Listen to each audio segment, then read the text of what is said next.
सरकार पूरी कोशिश कर रही है किस तरह से धार्मिक उन्माद पैदा हो और उस उन्माद के जरिए वो सत्ता पे बैठे। मैं समझता हूँ वो तो हिंदू धर्म के लोगों को भी कमज़ोर साबित कर रही है कि उनको सरकारी मुआवजे की ज़रूरत है, सरकारी पैसे की ज़रूरत है ये अपने धार्मिक आयोजन करने के लिए। ये एक षड्यंत्र है पूरा सा। देखो हम विपक्ष है, विपक्ष का काम है, सत्ता अगर कुछ भी असंवैधानिक करेगी तो हम उसका मुंह तोड़ जवाब जमीन पे देंगे।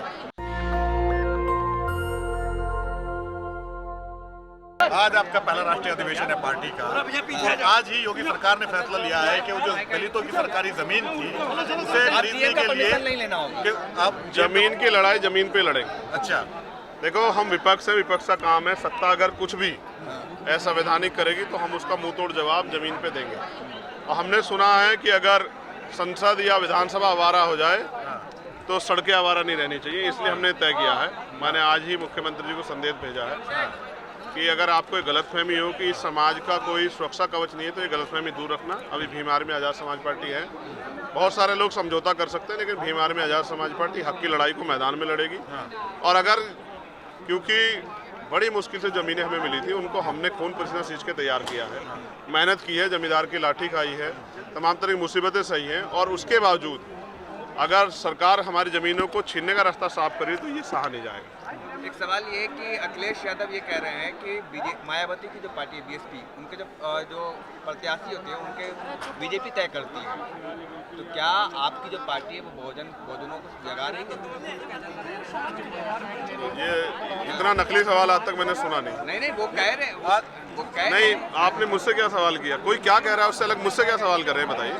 आप ये बताइए, आज बड़े गुस्से में दिखे। आज आप कह रहे थे योगी अगर उंगली दिखा के बात कर रहे हैं, मैं अगर होता तो वहाँ पे मैं भी उंगली दिखाता।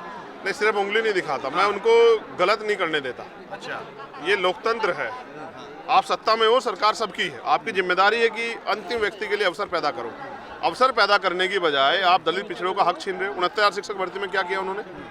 20,000 पद खा गए हैं वो लोग। करना ये चाहिए था कि उस शिक्षा मंत्री को 420 मुकदमा लिखकर जेल भेजना चाहिए था, लेकिन उन्होंने किया क्या कि उन बच्चों को मरने के लिए छोड़ दिया।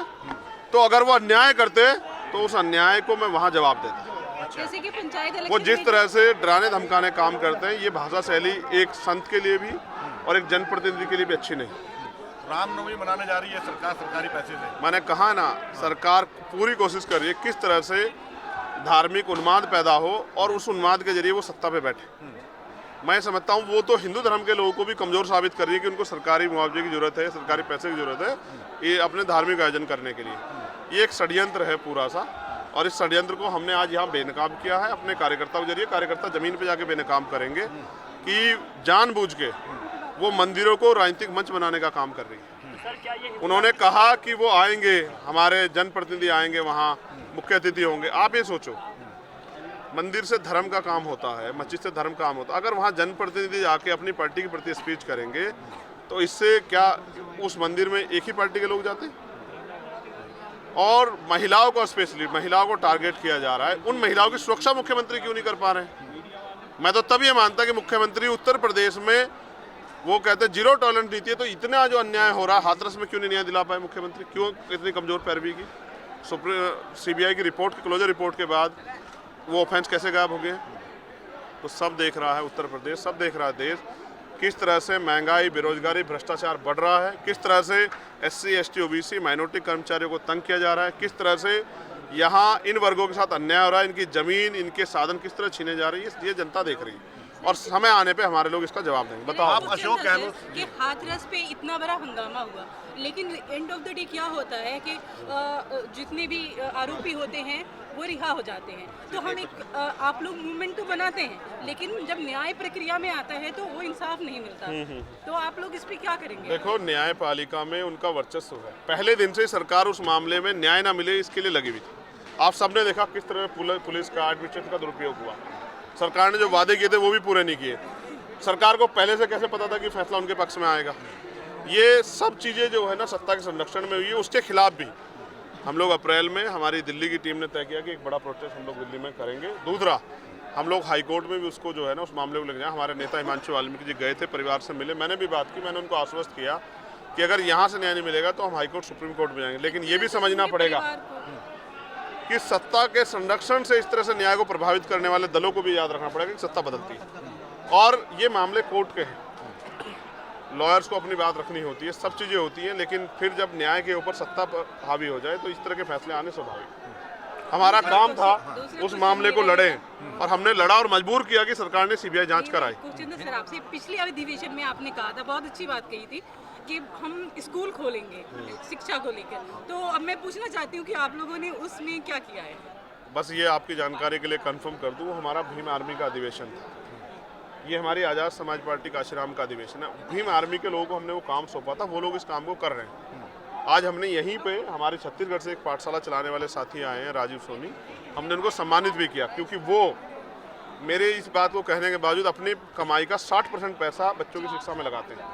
तो भीम आर्मी उस काम को कर रही है। मैंने आज फिर उनसे भी अपील की है कि वो पाठशालाओं को खोलने काम को आगे बढ़ाएं। जब हम पाठशाला खोलते हैं, सरकार के लोग, पुलिस के लोग जाके हमारे लोगों को डराने धमकाने काम करते हैं, इसलिए हमने अपने लोगों से कहा कि वो राजनीतिक शक्ति भी प्राप्त करने की तरफ बढ़े।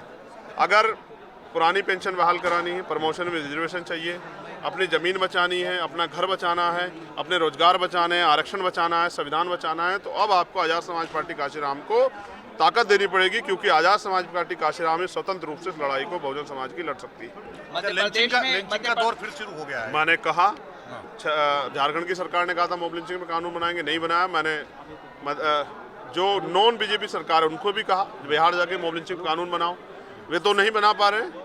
ये इसलिए हो रहा है क्योंकि अगर सख्त कानून बनकर उसको इम्प्लीमेंट किया जाए तो शायद इसके नाम पे जो राजनीतिक एजेंडा होता है वो कामयाब नहीं होगा। इस नाम पे जो एक धर्म विशेष के लोगों को लोग डर गए हैं, सारा विपक्ष खामोश रहता है नासिर और जुनैद की हत्या पे। नहीं, सारे को नहीं कह सकते सर, आप एक अपवाद भी कह के अगर आप सब कहोगे तो भी चलेगा।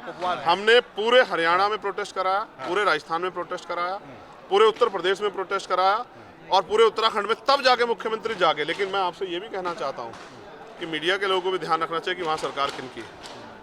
अगर उनकी सरकार में भी मुसलमानों की इस तरह खाल खींची जाएगी तो उनको भी जवाब देना चाहिए कि वो सरकारें किनका काम कर रही हैं।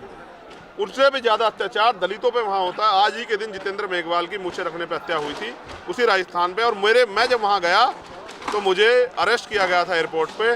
मैं जब एक और जो है एक बच्चे ने पानी पीने पे जिसकी हत्या की गई, जब मैं उसके घर मिलने गया तो मुझे 4 बार अरेस्ट किया गया। वहाँ की सरकारों को भी देखना चाहिए कि दिल्ली में रोने से कुछ नहीं होगा कि भाई संविधान का हनन हो रहा है। आपकी सरकार है, आप भी हनन कर रहे हो, तो दलितों को, पिछड़ों को, आदिवासियों को, मुसलमानों को, सिखों को, जैनों को, सब जगह अन्याय सहना पड़ रहा है।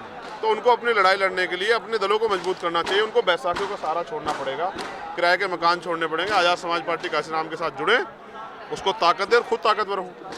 अभी आपने मंच से मीडिया के बारे में कहा कि जो मीडिया है जिसको ज़रूरत है वो नहीं दे पा रहे, तो मीडिया के लिए हर बीजेपी का जो कार्यकर्ता है, हर घर में 2-2 कार्यकर्ता, अखबार, टीवी, इससे कैसे लड़ाई लड़ेंगे आप? अब सबसे बड़ा कैडर अगर बीजेपी के बाद किसी के पास है तो वो हमारे पास है। अच्छा। और सबसे बड़ा संगठन जो बीजेपी से भी बड़ा है, आरएसएस, वो भीम आर्मी हमारे पास है। तो हमने ही सरकार में अभी इस देश के अंदर विपक्ष को जिंदा रखा है, वरना लोग अपनी पार्टी से आगे कहीं नहीं बढ़ पाते। और हम सिर्फ देश हित में खड़े हैं।